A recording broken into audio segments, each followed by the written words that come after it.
ગઈકાલનો match Mumbai Indians versus Knight Riders Kolkata Knight Riders વચ્ચે મુંબઈના Wankhede stadium ઉપર રમવામાં આવ્યો હતો. ત્યાં આગળ મુંબઈએ ટોસ જીતીને પહેલાં ફિલ્ડિંગ લીધી હતી, જેમ હોય છે તેવી રીતે, કારણ કે પેલું બેટિંગ કરો તમે બહુ મોટો સ્કોર તમારે સેટ કરવો પડે.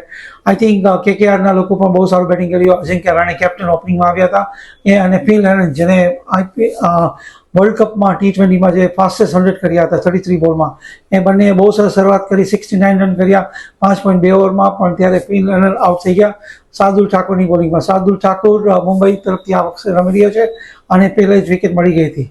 અને અજિંક્ય રાણે અને કેમરન ગ્રીન સાથે પાર્ટનરશિપ થઈ પછી રઘુવંશી જે છે, અગ્નિ રઘુવંશી, જેને બહુ સરસ બેટિંગ કર્યું, એને પણ 51 કર્યા અને સ્કોરને બહુ સન્માનજનક 220 પર પહોંચાડ્યો.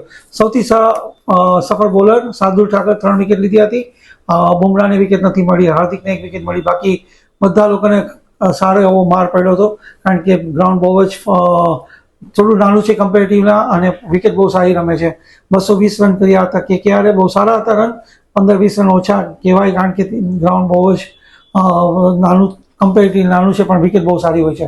સેકન્ડ ઇનિંગના બેટિંગ ચેસ કરવા માટે જ્યારે રોહિત શર્મા બેટિંગમાં આવ્યા હતા, સાથે રાયન રિકલ્ટન, બંને બહુ સરસ શરૂઆત કરી હતી.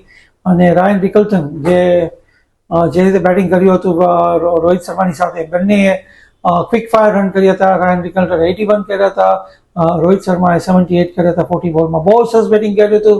મેચને મુંબઈ ઇન્ડિયન્સે 2 ઓવર્સ પહેલા જીતી ગયા છે 6 વિકેટથી. તિલક વર્માએ પણ આવીને રન કર્યા, હાર્દિક પંડ્યા પણ રન કર્યા, અને સૂર્યકુમાર જે આપણા વર્લ્ડ કપના કેપ્ટન છે, તે સુપર સબ બનીને બેટિંગમાં આવ્યા હતા, ઇમ્પેક્ટ પ્લેયર બનીને એને પણ થોડું બેટિંગ કર્યું. સો ઓવરઓલ મુંબઈ ઇન્ડિયન્સનું પરફોર્મન્સ બહુ સારું હોવાથી મુંબઈ ઇન્ડિયન્સ જીતી ગયું.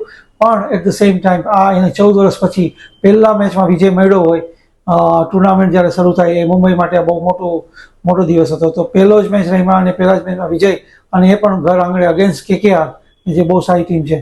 બહુ સરસ મેચ થયો. રિંકુ સિંહ કેપ્ટનશીપ કરી હતી, અજિંક્ય રાણાને થોડું ઇન્જરી આવી હતી, પણ પેલો મેચ છે, બધા ટીમનું કોમ્બિનેશન વર્ક થવું જોઈએ, અને એના માટે જે કોમ્બિનેશન બનાવવા માટે 1-2 મેચ લાગશે. બધી ટીમો 14 ગેમ્સ રમવાની છે, તો બધાને ઘણો ટાઈમ મળશે બાઉન્સ બેક કરવાનો.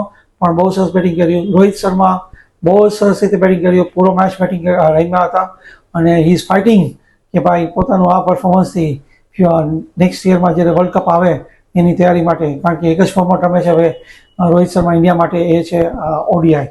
તો આપણે લોકો એને અભિનંદન આપીએ, અને તે બહુ સારું પરફોર્મ કરે અને આપણને એન્ટરટેન કરીએ બહુ સરસ રીતે. હું ગુજરાતી ટીવીથી ગોપાલ જસા પર સાઇન ઓફ કરું છું.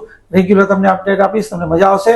અને IPLમાં ઘણા બધા વ્યુઅરશિપ હોય છે. આપણે આ બધા ધુરંધર ક્રિકેટરોને જોવા મળશે, અને એના પરફોર્મન્સની આપણે વાતો કરશું. Thank you. આ વિડીયો ગમ્યો હોય તો લાઇક કરજો, મિત્રોને શેર કરજો, અને ચેનલને સબસ્ક્રાઇબ કરવાનું ભૂલશો નહીં.